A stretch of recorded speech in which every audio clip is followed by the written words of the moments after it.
ভগ্নদশাগ্রস্ত বিদ্যালয় সংশ্লিষ্ট জনজাতি ছাত্রাবাসে পাচক সংকট। সার্বিক পরিস্থিতিতে পড়ুয়ারা দুর্ভোগের সম্মুখীন।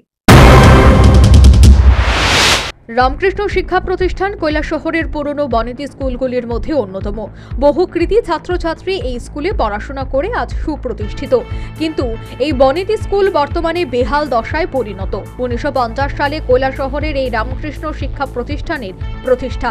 এর মধ্যে এই শিক্ষা প্রতিষ্ঠানের দালান বাড়ি ভগ্ন দশাগ্রস্ত, রীতিমতো বিপদজনক অবস্থা। এই পরিস্থিতিতে শিক্ষা প্রতিষ্ঠানের সংশ্লিষ্ট জনজাতিদের ছাত্রাবাস বর্তমানে পাচক সংকটজনিত কারণে গভীর সমস্যায় ভুগছে। বর্তমানে এই ছাত্রাবাসে আবাসিকের সংখ্যা 24। একটা সময় এই ছাত্রাবাসে রান্নাবান্না সহ অন্যান্য কাজের জন্য 3 জন কর্মী নিয়োজিত ছিলেন। তখন বেশ ভালোই চলছিল, কিন্তু তাদের মধ্যে একজন কর্মীর মৃত্যু হয়েছে। পাশাপাশি অপর এক কর্মী সম্প্রতি অবসরে গেছেন। তাতেই এই বিপত্তি। এই পরিস্থিতিতে একজন মাত্র পাচক রান্নাবান্না সহ এই জনজাতির ছাত্রাবাসের নাকি কাজকর্ম করতে বাধ্য হচ্ছেন, এমনটাই জানালেন রামকৃষ্ণ শিক্ষা প্রতিষ্ঠানের ভারপ্রাপ্ত প্রধান শিক্ষক অসীম ভট্টাচার্য। এমনকি সংকটজনক পরিস্থিতিতে কোনো কোনো সময় ছাত্রদের রান্নার কাজটা করতে হয় বলে তিনি জানালেন।